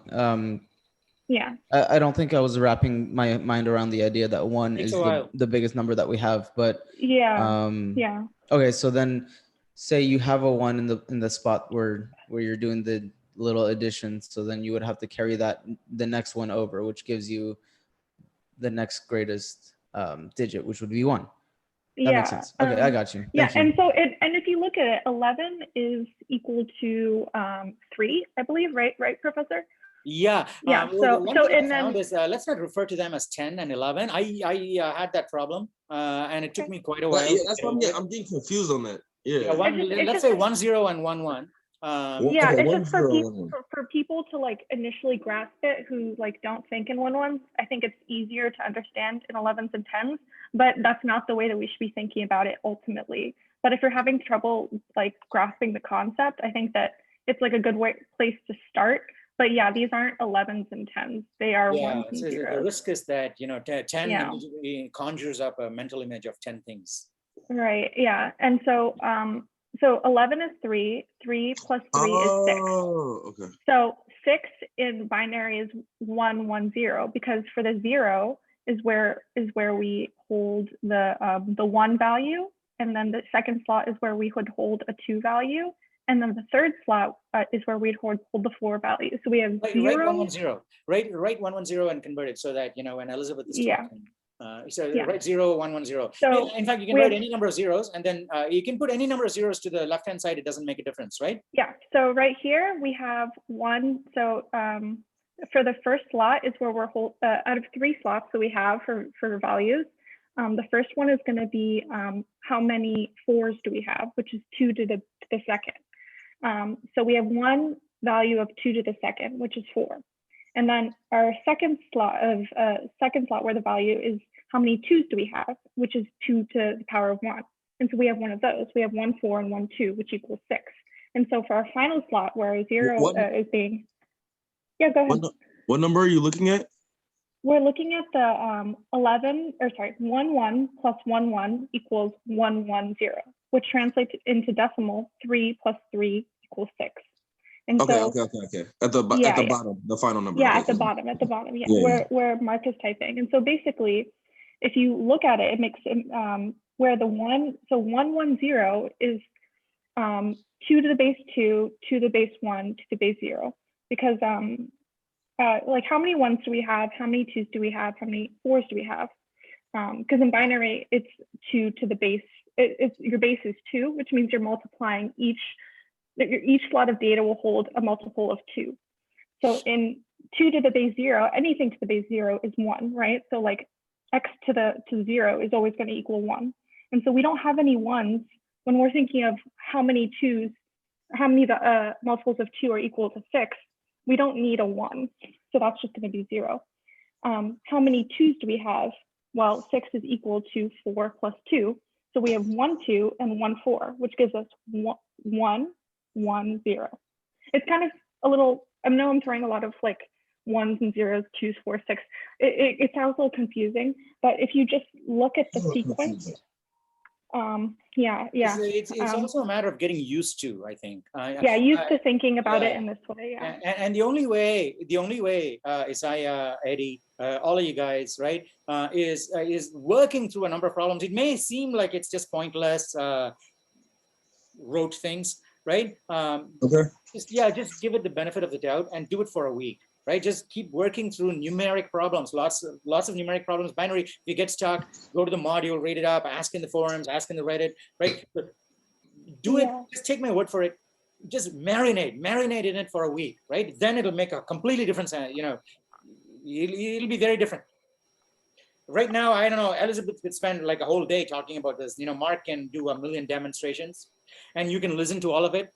But yeah, I'm not really getting it. I'm not grasping it until I work on No, it. even Right? if you grasp it, I'm telling you, even if you grasp it, yeah, how many times have you had this experience, right? Just before a math exam, for example, right? Before a math exam, you open your book and you read all the proofs and you say, oh, that makes total sense, makes total sense. I can do this, I can do this, I can do this, I can do this, right? The same thing is computer science too, right? You look at all the algorithms, yeah, these algorithms make total sense, right? And then you get to the actual exam and you get a proof and you're working through it. Yeah, I know, I've done, yeah, I've read this. And you work through it and you get stuck, right? And you don't know. And you know, what happens at that point? So the only way you do that is encounter these nuances yourself. And the way is just work through it. It doesn't matter. Just do it. Take my word for it for now, right? And come back next week, 2 weeks later, and tell me if I'm wrong. But just do it, even though it doesn't seem like it's related to computer science. Just do all these conversions, right? Everything that's said in modules, you just do it, and then you will see that again. This is recorded. Everything that Elizabeth said and Mark is doing is on the YouTube video, right? So come back to this and video and look at it in a couple of weeks, including your own questions. Everything will make a great deal more sense. But you have to, right? No matter how much you think it makes sense, when someone else does it, it will not make sense when you do it. I can guarantee that. If you haven't done it once, it will not make sense when you do it, right? At your exam, or it will not. So it makes sense because Mark is doing it. It looks like it's effortless right now, right? But there's a lot of subconscious processing going on that you don't see, right? Sometimes I can try to slow Mark down a little bit, but you know, it's hard. And the only way you can really do this is just by doing it repeatedly, right? So just keep doing it. And it's like violin, right? So you keep doing that same old note, but suddenly it changes, right? So you get a different note, different timbre altogether. And then you realize, oh, subconsciously I've been weeding out all these micro harmonics, right? And then all of a sudden you've crossed the threshold and it looks beautiful, right? Sounds beautiful. So like that, it'll happen. It'll happen, right? Not overnight, but it will happen. But you just have to believe it, unfortunately. But no, you don't have to believe it on faith, as it were. But you'll see gradual improvements. You'll see small improvements for sure, right? And if you think you're not going down the right path, you can always ask one of us, and we'll help. But that's the only way, right? I can spend ages talking about it, Elizabeth, all of us, right? Yeah. But you have to work through it on your own. We have a question. When this is over, should I throw this on Reddit or something? Yeah, you should totally share. No, I didn't realize I was. Oh, man. Elizabeth had a question. Just hang on a second. No, yeah. So it said, someone said, can you expand on the 1 + 1 = 10 part? So for just the number 1 is equal to, so we're thinking in base 2 to the n exponent. So for the first lot, it's like 0. So 2 to 0 is 1. And so 1 + 1 = 2. So how do we write 2 in binary? Well, we don't need a 1, because in the second slot of data, we have 2 to the base, or to the power of 2, which is 2 to the power of 1, which is equal to 2. So we put a 1 designating that we want that value of 2 to the base 1. We have one of those, and we have 0 of 2 to the base, or 2 to the exponent 0, which is 1. So we have 1, 2, and 0 1s. So that's why it would equal 10. But it's not 10, it's 1 and 0. You can also count. Yeah. And so I think something to if you're still a little confused, something that Professor was trying to hammer in a little bit before was that we already think about think about addition like this in our heads, but we just do it so quick and automatically that we don't stop to think about what we're actually thinking about. Because let's say for 2,375 right down here at the bottom. So that the way we think about it is we have 5 1s, 7 10s, 3 100s, and 2 1000s. And if you think about it, 10 to the 0 is equal to 1 down here in the second line. So we have 5 of those. And so 10 to the power of 1 is 10. So we have 7 10s. We put 7 times that, and then so on and so forth. 10 to the power of 2 is 100, and 10 to the power of 3 is 1,000. And so we have 2 1000s and 3 100s. And so basically, when we're talking about binary, instead of a 10, we put a 2. So we have 2 to the power of 0 is 1. 2 to the power of 1 is 2. 2 to the power of 2 is 4, and 2 to the power of 3 is 8. And so you can apply this to hex, which is, instead of 2, we just put 16, or instead of 10, we put 16, and octal, which is 8. And so if you just think about it, like from 10, how we know about it as 10, it's just a slightly different mode of thinking. And we all know, you know, most exponents of 2 and 8. It's like very easy for us to figure out. So it's not too tough. But something that I think was interesting that maybe we want to go over quickly from the module 0 is sign magnitude notation and storing fractionals to complement. If anyone has anything they want to talk about that, I thought it was quite interesting. You know, how we sort of sacrifice some space in our data to signify a number is negative. Like in binary, we just have 1s and 0s. So how do we know if what we're storing is a negative number or a positive number? Did anyone read that? Talk about mod 0, right? You got 2's complement and it's also signed integer. Or... So Elizabeth is talking about, I think, the next section where we're happy with storing ordinary numbers now, letters and ordinary numbers. How do we store negative numbers? Because we don't have a switch position to indicate the minus sign. And Elizabeth is talking about maybe we say, you know, since I can represent 256 possible bit patterns in 1 byte, that's 8 bits, I'd say half of them are negative and half of them are positive. How can I indicate which half, right? So I can take 1 bit away and say if that bit is 0, then everything is negative. If that bit is 1, if it's 1, everything is negative. If it's 0, everything is positive. That is a sign magnitude notation. That's basically what Elizabeth was getting at. We can absolutely start talking about that and 2's complement. Now it would be a good time if you guys like. Yeah, we have a half hour left. So, but if you guys are comfortable with numbers so far, we can start talking about negative numbers. I had I'm two questions. Before we leave the lecture, can someone copy the chat, or if there's a way to copy the chat into Hey, Isaiah, you're breaking up. Was that you, Isaiah? I think can tell. Notepad was going to go into Reddit. No, I'm right here. Oh, I wasn't. Who was it? Can you hear me now?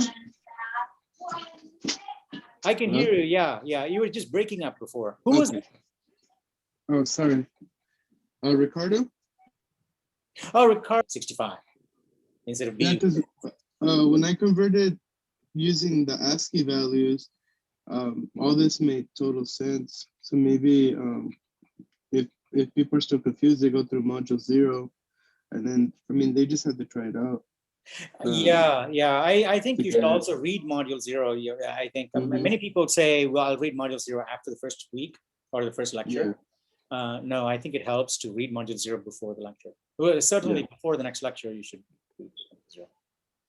And also, when I used to take psychology, they said it's just better to prepare beforehand, because that way when you go to lecture, you have questions in mind rather than trying to learn the material and ask questions at the same time. Yes. In fact, that's why we have these recordings of past lectures also for the corresponding weeks. So just watch the lectures as though lectures already happened, right? And then you can come to class already, with a certain. Thank you.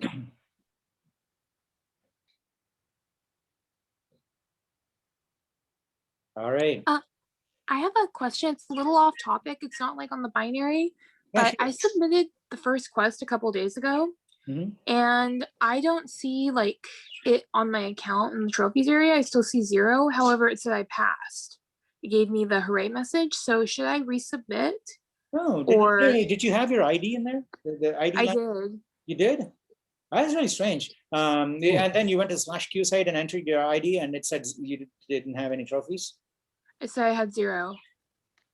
But you did get the snoozle stones or whatever it is that the first. Yeah. You did.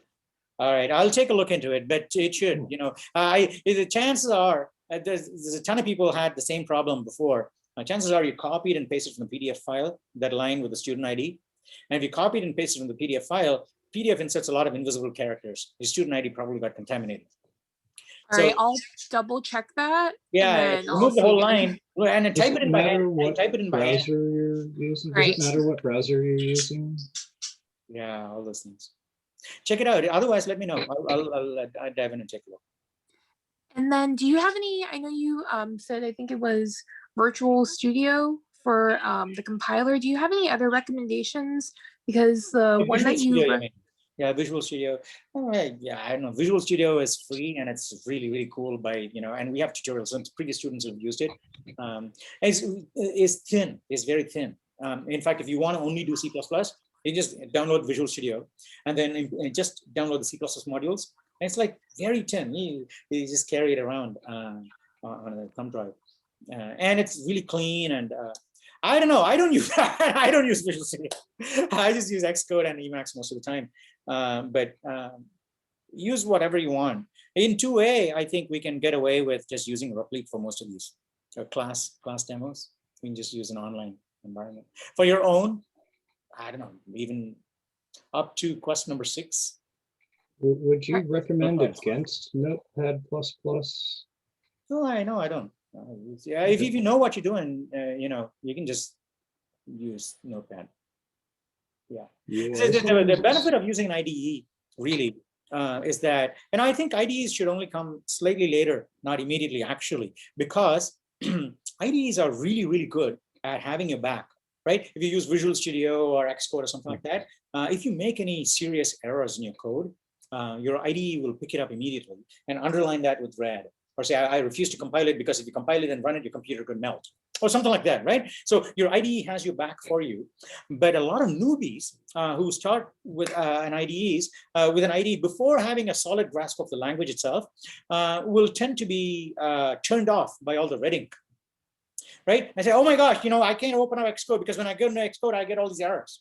Right? But the fact is that all those errors are really trying to help you from not trying to shoot yourself in the foot, right? But they turn off people and they say, no, C++ is not for me. So that's why you go to Notepad first, right? And it's the basic hello world programs and all these things can be done in Notepad.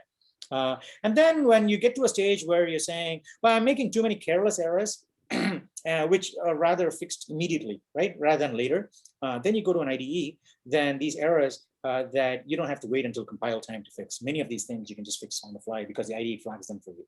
That's when it gets really useful to have an IDE. And then are you okay with like if I use a phone app to do C++? Because I know there are a couple of compilers on there. On your phone? Yeah, I actually I have one. Okay, cool. Yeah, I'm pretty sure. I believe you. But how would you? I'm pretty sure you can compile code. Are you patient enough to actually type in your program in the phone? Yeah, you can type. Actually, I don't think it actually goes into the phone, but it's like a compiler and it will run it for you. Yeah. I don't know. I'm not patient enough to type in a program in the phone. Even by voice, right? Even by voice. Sometimes you can get a voice input, but it's a bit of a pain. I would say that the only way that makes sense is if you got like an OG Motorola Photon Q with the full keyboard on it, which is the only time I've programmed on a phone. Even then, big programs, anything else, between files, you need a mouse. Like, I'm at 80 to 90 words per minute on average. So as soon as I'm like, time to pull out my old Motorola then. Show off. My old 90 Razor or words per Nokia. minute, bro. Yeah. That'd be fun. Hard, the really old school, like you gotta press down the key typewriters and then you go to a laptop and just do zooming. Yeah, I used to joke about, people programming on the way to Foothill. Once Tesla and all these companies have these self-driving fleets, right? You get into a car at home and complete your lab on the way to Foothill on your phone. All the positive people get positive numbers, right? 1, 2, 3, and all the way up to 4,99999, right? Yeah, 4,999. So because you have 10,000 people, 5,000 non-negative people, right? So 0 to 4,999, non-negative social security numbers. And then you have 5,000 negative people, right? You need to give them negative social security numbers, right? How do you do that? Well, one way you can do that is say, well, my first 5,000 numbers, 0 to 4,999, they're all for positive people. And if anyone has a number greater than 4,999, anyone has a social security number starting at 5,000, they're actually negative people, right? And they're not like 5,000 units negative. They're actually 5,000 normalized in that way because they're starting off this way, right? So there's a 0, and then let's say that's -1, -2, -3, and so on and so forth, like that, right? So 5,000 is actually -1. 5,001 is -2, and so on and so forth. So you can come up with some convention like that, right? So let's imagine that we are on this planet where you have to have 4-digit social security numbers, okay? 4-digit social security numbers. Yeah, 4-digit social security numbers, and half of them have to be negative. Half of them have to be negative numbers. And then income tax time, you only have 4 boxes in your IRS form, right? You only have 4 boxes to fill in your social security number, right? And you don't have a dash sign. You don't have a dash sign, right? So you have to come up with a system. You have to come up with a system which does not use the minus sign, just uses numbers, decimal numbers, but is still able to give them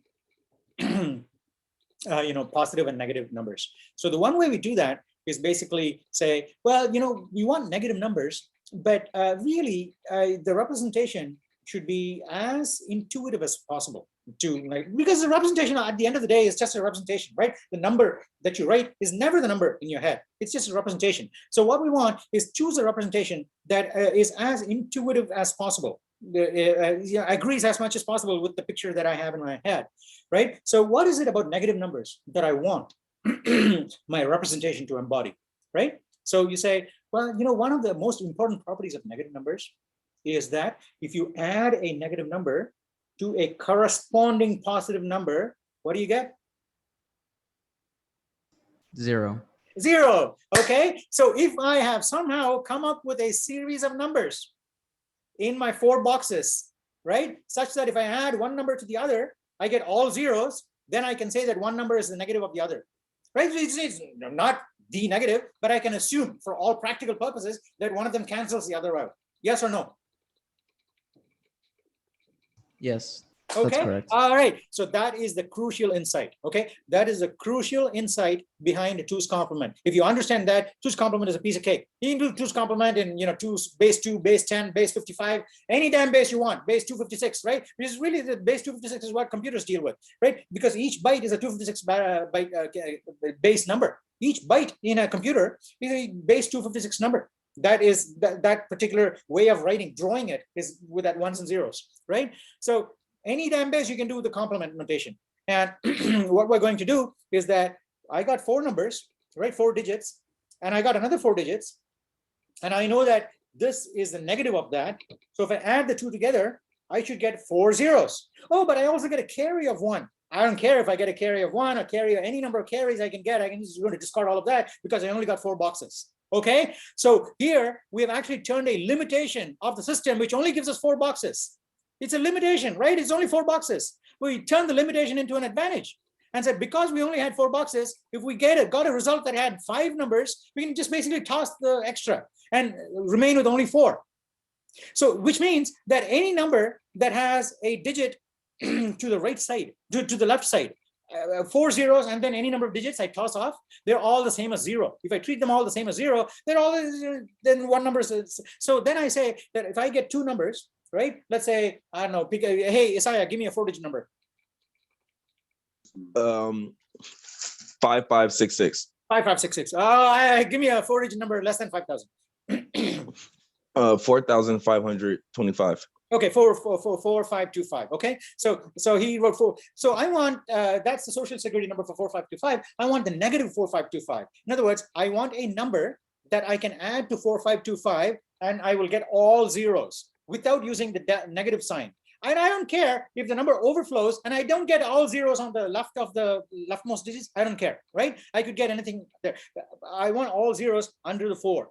Okay, so how would I do that? So one way I would do that is, let me first, go. Yeah, thank you, Mark. Thank you.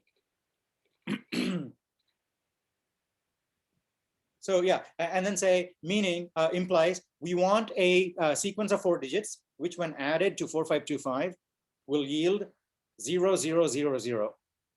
And you can have more digits to the left. I don't care because they will be deleted, right? Won't be accounted for. Yeah, n followed by, it doesn't have to be 1, right? It could be anything. It could be anything. You say x followed by, well, x could be anything which will basically be discarded. I'll give you an example, right? Say x there instead of the 1. Yeah, x, because you can have any number there, right? You can be 5,000 billion, right? Everything you throw away. You're only interested in 0, 0, right? So how do we get from there? So what we do I there, have a question. Yeah. Are both of the x's representing the same number? No. It's a lowercase x, 4, 5. Bigger s. Okay. Just say my negative off instead of the smaller case s. Yeah, all right. Whatever. Yeah, all right. Thank you. Right. Thank you for pointing that out. Yeah. Yeah, the x and the y, different numbers here. Yeah, different numbers. In fact, yeah, instead of the small x, Mark, write negative of 4525 in English, inside of parentheses, negative of 4525 or minus 4525 or something. Yeah. Equals, and then where y is some, and then say on the right hand side where y is some digits which we'll discard. Yeah, digits actually. Y digits. It doesn't have to be 1 digit, right? It could be anything. Y is some quantity that we will discard. Y is some prefix. Y is some prefix that we'll discard, right? Prefix. Instead of digit, say prefix. Yeah, that will be discarded. Okay, as an example, this is 4525. Let's say what we want is essentially to end up with, and then go on to the next line, and we want to fill in that part there, right? Go on to the next line. No, don't do that now. Just leave it blank there. Go on to the next line.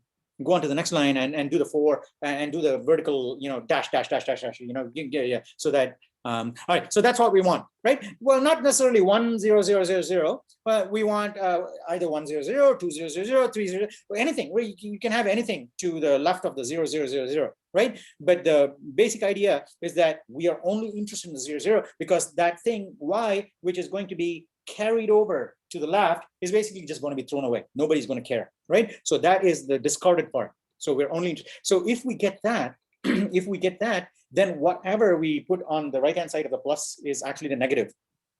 Oh, we can treat that as a negative, right? So how do we do that? So we want essentially 10,000 minus that. But here's an easy way to get 10,000 minus that, right? So if you want to do 10,000 minus 4525, complicated mathematics, right? Or complicated arithmetic from a computer's perspective, right? Is you don't want to do that. There's an easy way to do that, right? So take advantage of the fact that 10,000 is nothing but 9,999 plus 1. Yes? 9999 plus 1 is 10,000. Yes? Yes. Okay. All right. So now we just want to discover a number that when added to 4525 will give you all 9s, right? We'll give you 9999.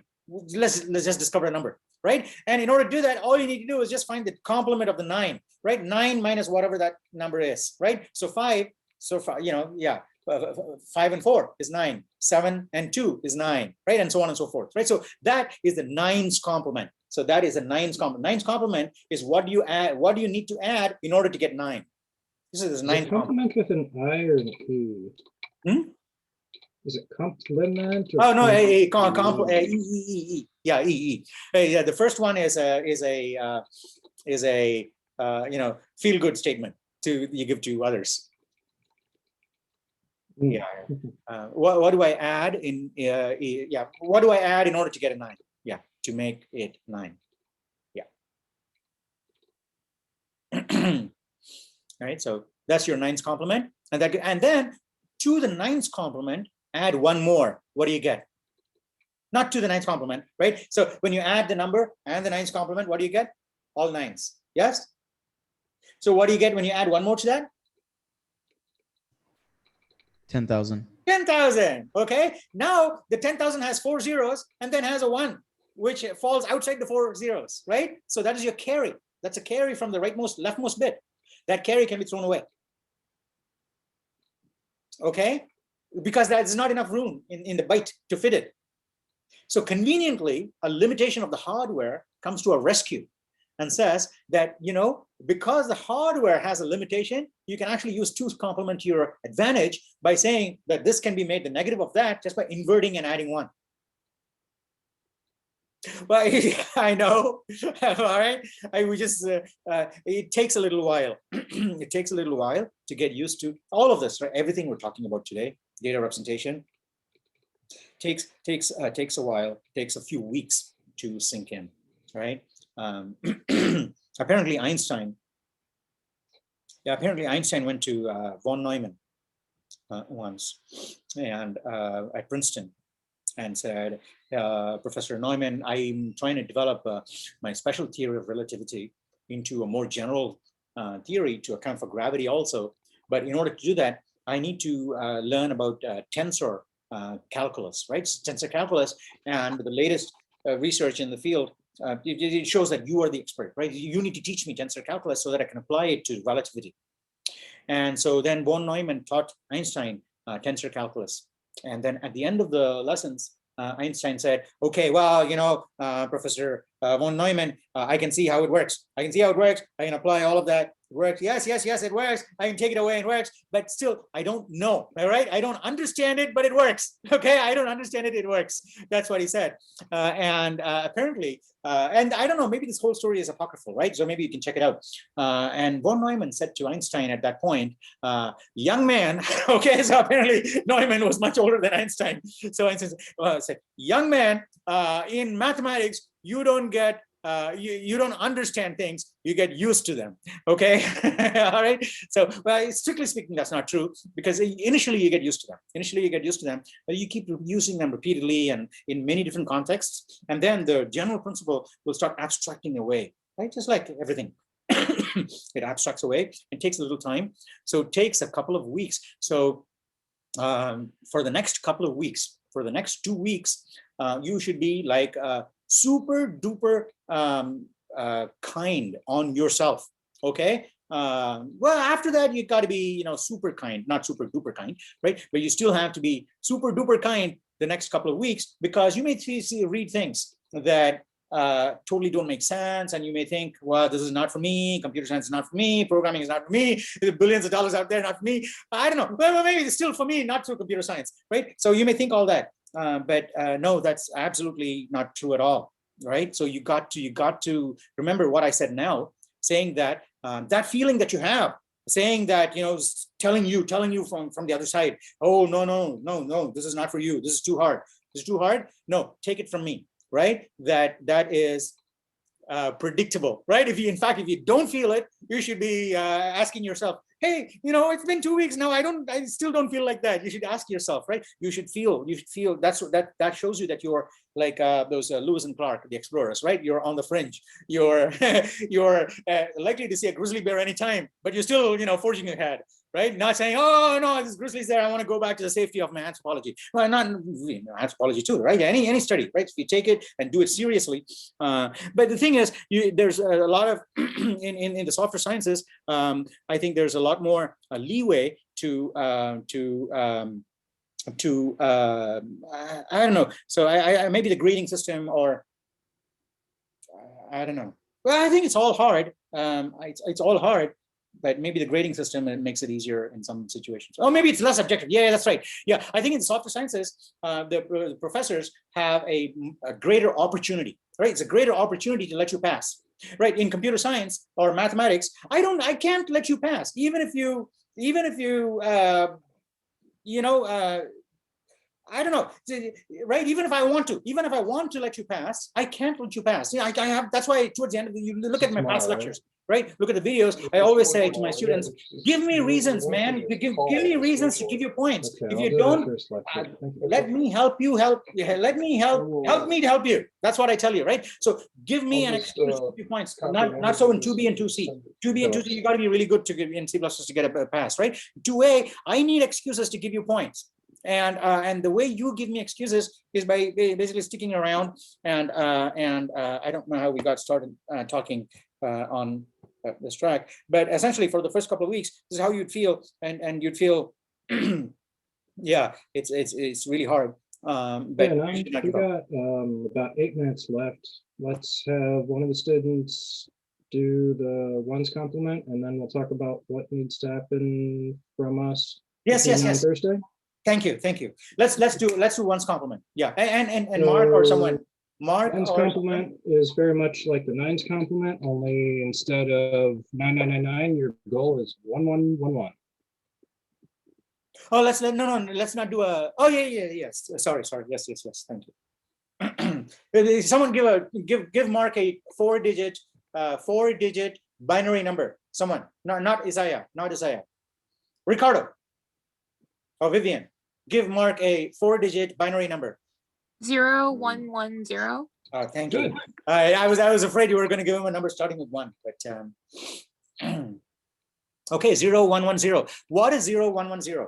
Right. So Vivian said 0110. What is 0110? First of all, in decimal. Right. Do it in your mind. Don't do it on a piece of paper. Do it in your mind. What is 0110?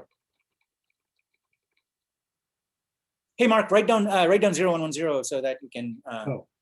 Yeah. So Vivian said 0110. Did I get the dates wrong? Huh? It says April 6th. Hey, no, hey, Mark. Yeah, Mark, actually it says Mark. 7. Don't solve it. Don't solve it. Log in and it'll push you to 7. Yeah, I'm sorry. Sorry. Someone was asking me about the vaccine. Yeah, don't worry. Scheduling But, issues. So- delete the line. Don't solve it. This one right here? Yeah, that line. Okay. All right. So, but instead, write say Vivian wants to convert. Vivian wants to find the 2's complement of 0110. Just write the sentence. Vivian wants to find the 2's complement of 0110. Is that right, Vivian? Yeah. Okay. All right. So 0110. So in order to find the 2's complement, 0, Mark is not going to solve it. Okay. Someone else is going to call out the code or call out what needs to be typed in, and he will type it in. Right. And maybe hopefully not even Vivian. Right. Because Vivian came up with a number. Maybe Ricardo or someone else has walked through this. Take 0110, convert it to 1's complement. What happens if you add the number and the 1's complement? You should get all 1's. Now add one more to it, you should get 1 followed by all 0's. That's what we want. So convert it to 1's complement and add 1 to it, you get 2's complement.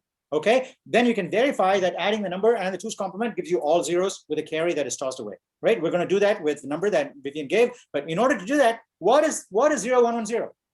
Someone tell me what 0110 is. 6. It's 6. So eventually, after the conversion, we should end up with -6. Yes. So we want -6. We want the 2's complement representation of -6. That's where we're going with this. Okay. All right. So Ricardo or someone, right?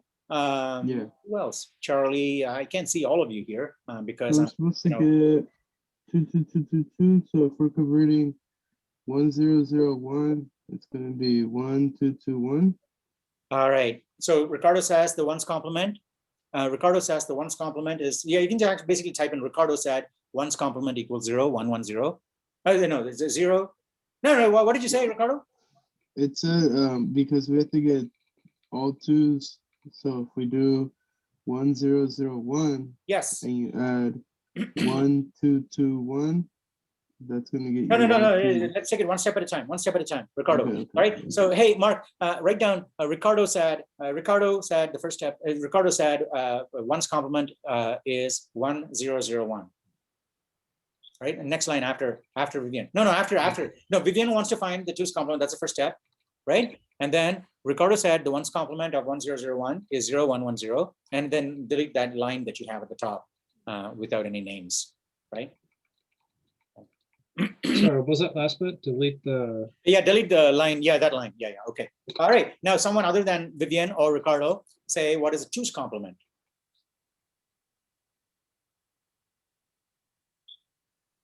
2's complement. You take the 1's complement and add 1 to it. Right? Take the 1's complement and add 1 to it. You get the 2's complement. Take the 9's complement and add 1's to it. You get 10's complement. Yes. So 1111. Thank 0. you, Isaiah. All right. So, so I'm sorry. What is it, Isaiah? 1110. Why is it 1110? No. Say Isaiah said, but don't say 110. We'll fix it before, right? So why is it 1110? What do you get if you add 1 to 1001, which is what Ricardo said? 0. ISAIAH. ISAIAH. No. Oh, perfect. Yeah, you good. You're when you spoke, the name popped up. I was able to copy. Go ahead. 0, 111.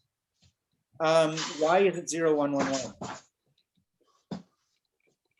I don't know. You just said add 1. Yes, yes, yes. So what do you get if you add 1 to 1001? Take your time, all right? So I know that because you're on stage, it is 10 times harder to do things on stage than if you were doing it on your notebook, right? So take your time. And I don't know. I'm gonna be honest. I'll just tell all you the right, truth. so imagine that you're adding 1 to 1. What do you get in binary? What do you get if you add 1 to 1 in binary? It's 1 0. Next digit or 0? Yeah. No. Right. So, yeah. Now, we're going to take it one step at a time, okay? And everybody else follow along because it's exactly what you guys need to do also, right? Isaiah, so let's count off in binary, okay? What is the first binary number? Very first binary 1. number. 0. Oh, Yeah. 0. Okay. So because we're C++ programmers, we start at 0, right? Other kinds of programmers will start at 1, right? So C++ programmers start at 0. First number is Okay, 0. Okay. What is the second number in binary? 1. Okay, good. What is the third number in binary? 0. No, the third number is 10, because you think about what you would do in decimal. In decimal, you go, my first number is 0, 1, 2, 3, 4, all the way up to 9. Okay, run out of symbols. The next number after 9 is actually 10. And then I go from 1, 1, 1, 2, 1, 3, all the way up to 1, 9, and then it's 2, 0. Yeah? Yes. Okay. In binary, we're going to do exactly the same thing, except we don't have 9 symbols. We only have 2 symbols. So we have 0, that's the first number. Yes. Yeah? The next number is 1. Yes? Yes. The next number after 1 is got to be 2, but we don't have a symbol for 2. So what do? We say 1, 0. Why not 0, 1? Because 0, 1 is the same as 1. Because you can add any number of zeros to the left. In the place value system, you can add any number of zeros to the left. Wow. Okay. Yeah. Makes sense. Yeah? Yes. Okay. Yes. Okay. 1, Right? 0. So 0, 1, and the next number is 10. But however, Isaiah brought up a very important point, okay? And it is actually the most important question anyone following mathematics with a real mathematical sense should ask, right? Because what Isaiah asked is when you add 1 and 1, why do you get 1, 0 and not 0, 1? Yes, that's the question you asked, right? Yes. That is the most intuitively sensible question a mathematician would ask. If you were told this before being primed with all that we already know, right? Before being primed with all that we already know, if I told you this is the number system, this is the place value system, a mathematician would ask me, why would you say 1 plus 1 is 1, 0? I would say it is 0, 1. And that is exactly what Isaiah said. Yes? Because if you think about it, we're used to English and most of these things that we write, normal English language, we write from left to right. English, we write from left to right. Yes? Most languages, the Chinese and Japanese write from top to bottom. We'll forget about those for now, right? English, left to right. However, when we come to write numbers, right? Numbers, we always write from right to left, right? Because ascending powers of 10, ascending powers, as the number gets bigger and bigger, the number goes on the left. The ascending powers of 10 go on the left. The ascending powers of 10 don't go on the right.